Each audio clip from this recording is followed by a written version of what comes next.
Salut, je suis aujourd'hui avec Micode. Salut! Est-ce que tu peux te présenter brièvement? Moi je m'appelle Mickaël et donc j'ai une chaîne où je parle d'informatique, de sécurité, vie privée, mais aussi de high-tech, comprendre un peu ce qui se passe dans les objets qu'on utilise au quotidien, tout ce genre de choses. Un fourre-tout digital. La question con est donc la suivante, y a-t-il vraiment des millions de lignes de code au sein d'un gros logiciel? On va voir ça tout de suite, c'est parti. Aujourd'hui, on va compter le nombre de lignes de code sur plusieurs choses différentes en fait, parce que ça varie en fonction de ce que tu as codé. Complètement, ouais. Mais avant tout, qu'est-ce qu'une ligne de code, Micode? C'est hyper simple en fait quand on utilise des logiciels ou des applis, même parfois des objets qui peuvent être connectés par exemple, et il y a une logique derrière tout ça, une logique qui gère l'affichage, tout ce qui se passe à l'intérieur, où vont les données finalement, et ça c'est géré par un code. Alors les codes c'est des langages de programmation, il y en a plein, des centaines, et suivant la plateforme sur laquelle on va développer le logiciel, on va utiliser tel ou tel langage. Et donc finalement une ligne de code c'est simplement des instructions, et avec plein d'instructions on fait un logiciel à la fin. Il y a plusieurs manières de vérifier ce qu'on veut vérifier aujourd'hui, et la première qu'on va essayer c'est donc d'imprimer toutes les pages d'un code, d'un truc quelconque, compter le nombre de pages, le nombre de lignes sur une page, on va choisir directement sur quel logiciel on va démarrer, on va imprimer tout ça et on se retrouve juste après. Mais du coup on a trouvé une autre méthode, on va se jouer ça en deux temps, on va faire une course, Micode et moi, entre la technologie et le manuel à l'ancienne. On a téléchargé 5 programmes de 5 choses complètement différentes et on va compter les lignes de code au sein de ces programmes. J'ai pris le plus pourri, Flappy Bird.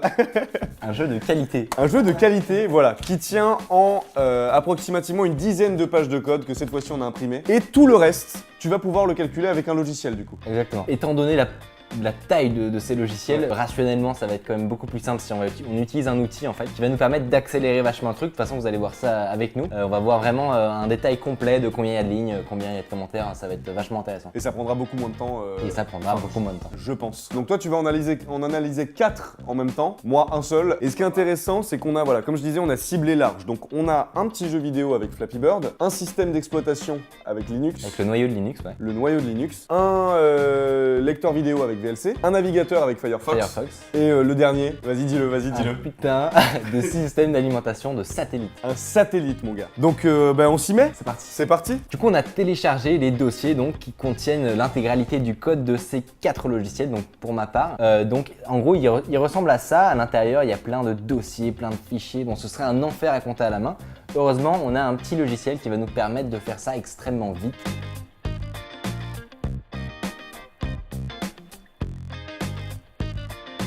C'est bon. Non, c'est en traitement. Ouais, c'est un traitement. C'est en traitement, t'as pas réellement. J'ai plus qu'à attendre. Non, c'est pas terminé. Bah écoute, moi j'en suis à une page et demie. Une page et demie déjà? Quand même. Putain, c'est pas mal. C'est mon métier, mec, de compter. Par contre, j'ai perdu ma ligne, gros. Alors pourquoi on a utilisé ces logiciels-là précisément, donc VLC, Firefox, Linux et un logiciel de satellite? Pour une raison très simple, c'est que notre projet c'était de compter des lignes de code. Et c'est quelque chose qui n'est pas forcément évident, tout simplement parce qu'une grande majorité des logiciels qu'on utilise dans la vie de tous les jours sont des logiciels qu'on dit propriétaires. Propriétaire, ça veut dire quoi? C'est qu'on peut pas faire n'importe quoi avec et qu'on n'a pas accès au code source tout simplement. Windows, quand ils sortent le dernier système d'exploitation, ils vont pas dire bah regardez, je vous donne le code, vous pouvez en faire ce que vous voulez. Non, c'est du code qui est secret. Personne ne peut y accéder. C'est pour cette raison qu'on s'est tourné vers des logiciels libres, tout simplement parce qu'un logiciel libre comporte forcément un code qui est accessible à n'importe qui. C'est-à-dire que vous aussi, si vous avez envie, si vous voulez, vous pouvez très bien avoir accès au code de VLC par exemple. Pour qu'un logiciel soit dit libre, il faut qu'il réponde à un certain nombre de prérequis, notamment le code doit être accessible, on doit pouvoir le modifier si on a envie et on doit pouvoir redistribuer ce code modifié à n'importe qui. Vous avez comme ça des logiciels qui ont été entièrement construits par des centaines de milliers de développeurs tout autour de la planète qui se connaissaient même pas et qui ont réussi à monter des trucs complètement énormes. Vous allez me dire, et comment ils font les autres, Microsoft, Apple, comment ils font pour faire des logiciels propriétaires? Pourquoi on peut pas lire le code? Comment ils font pour se protéger contre les gens qui aimeraient voir le code? Et bien en fait c'est très simple, c'est que la plupart des outils qu'on va utiliser sont d'abord compilés. En fait les langages de programmation ce sont les intermédiaires entre nous et la machine, donc c'est quelque chose de compréhensible. À partir de ces langages de programmation, donc de ce code, va être compilé un programme en langage machine et qui lui est complètement incompréhensible. Et en général c'est ce code là, c'est ce code compilé qu'on va télécharger et installer sur notre PC, donc vous avez beau regarder dedans, vous allez rien y comprendre. Donc là t'as tes résultats là qui sont affichés? Je pense que c'est tombé en veille. Ouais, finalement. Parce que moi j'ai fini. Il n'y a pas de mise en veille. T'es infaillible. Eh oui. C'est donc l'heure de la conclusion et des résultats. Donc pour les 5 logiciels qu'on a traités, voici les résultats du plus petit au plus grand. Le plus petit étant Flappy Bird qui comprend 429 lignes de code. Alors le deuxième logiciel le plus lourd, c'est VLC avec 2 133 314 lignes de code. Le troisième, c'est le système d'alimentation du satellite qui comprend 2 689 083 lignes de code. Et ensuite, on a le noyau Linux, donc qui a 16 610 833, si j'arrive à te lire.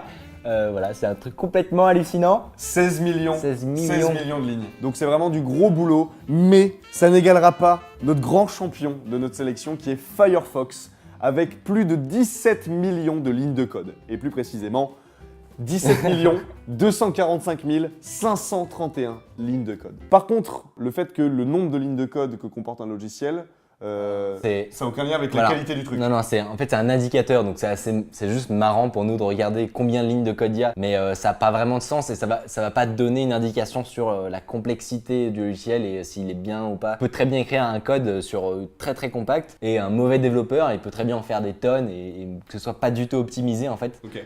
Et que ça prenne 4 fois plus de lignes de code, mais en vrai on s'en fout, c'est surtout pas un indicateur. Si cette question con t'a plu, n'hésite pas à aimer la vidéo, à la partager et surtout, abonne-toi!